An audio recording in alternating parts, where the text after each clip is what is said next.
Assalamualaikum warahmatullahi wabarakatuh.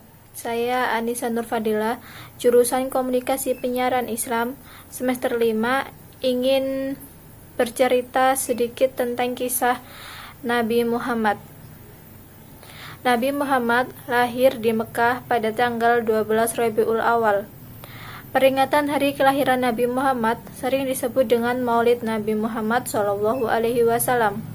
Nabi Muhammad SAW, peringatan Maulid Nabi Muhammad selalu berbeda dalam kalender Masehi, hanya pada kalender Hijriah yang tetap jatuh pada tanggal 12 Rabiul Awal. Nabi Muhammad pun disebut sebagai utusan Allah yang menjadi tauladan seluruh umat di dunia, baik dari zaman kenabian hingga zaman modern saat ini. Nabi Muhammad merupakan nabi yang paling akhir yang diutus Allah untuk menuntun umat di dunia, di mana Allah menjadikan Muhammad sebagai nabi penutup. Sebagai utusan yang paling akhir, Nabi Muhammad menyempurnakan ajaran Allah yang telah disampaikan oleh nabi-nabi sebelumnya. Perjalanan Nabi Muhammad tidak lepas dari upaya menyeru seluruh umat manusia agar beribadah kepada Allah dan menunjukkan mereka jalannya lurus dalam urusan dunia maupun urusan akhirat. Sama seperti nabi-nabi sebelumnya, Nabi Muhammad pun mendapatkan wahyu yang luar biasa dari Allah Subhanahu wa Ta'ala. Tetapi berbeda, Allah memberikan wahyu berupa petunjuk bagi Nabi Muhammad untuk membaca kitab suci Al-Quran agar terang dalam menjalani kehidupannya.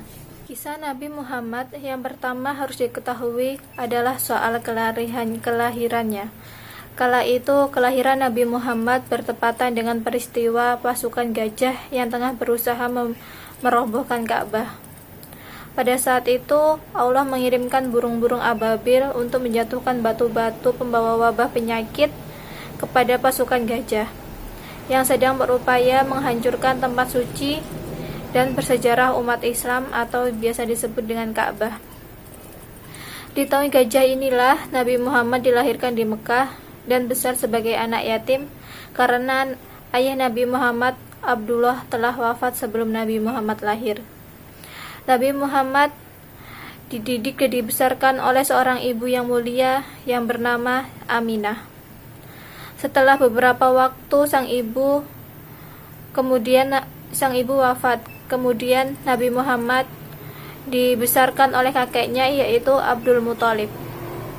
Namun tak selang lama, setelah 2 tahun bersama kakeknya, Nabi Muhammad harus rela ditinggalkan kakeknya yang turut membesarkannya. Pada usia 8 tahun, setelah kepergian sang kakek, Nabi Muhammad kemudian diasuh oleh pamannya, yaitu Abu Thalib. Meskipun hidup fakir atau kesulitan dalam mencukupi kehidupan, namun Abu Thalib adalah seorang dermawan yang rajin berbagi sedekah kepada sesama. Walaupun dalam kesulitan, Nabi Muhammad dapat tumbuh berkembang dengan baik bersama pamannya. Setelah peristiwa kelahiran, kisah Nabi Muhammad berikutnya yang patut menjadi teladan adalah peristiwa diturunkannya wahyu pertama dari Allah Subhanahu wa Ta'ala. Sebelum dijadikan seorang rasul, Allah pun telah memberikan anugerah keistimewaan kepada Nabi Muhammad SAW. Salah satunya adalah wajah yang sinar terang hingga mampu mengalahkan sinar rembulan. Ini dikatakan sebagai tanda kekuasaan Allah yang menunjukkan bahwa Nabi Muhammad adalah nabi yang terakhir dengan kemuliaan dan kedudukan yang tertinggi. Selain karunia wajah yang bersinar, Rasulullah juga diberikan wahyu pertama yang sungguh luar biasa dari Allah Subhanahu wa Ta'ala. Menjelang diturunkannya wahyu pertama, Rasulullah mendapatkan sebuah mimpi di mana malaikat Jibril datang menghampirinya. Nabi Muhammad pun merenung dan memikirkan mimpi yang dialaminya dengan menyendiri di Gua Hira. Kemudian di tempat itulah Nabi Muhammad diperlihatkan Allah bahwa mimpi yang dialaminya yaitu benar nyata adanya. Pada saat malaikat Jibril datang kepada Rasulullah dan menurunkan wahyu pertama yang diberikan Allah Subhanahu wa Ta'ala, saat itulah Allah menurunkan ayat dari Quran surat Al-Alaq ayat 1-4. Setelah peristiwa itu, Nabi Muhammad pulang dengan perasaan takut.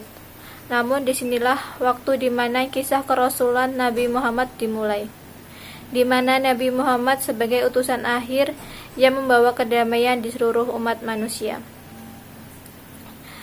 Itu tadi kisah peristiwa Nabi Muhammad. Semoga bermanfaat.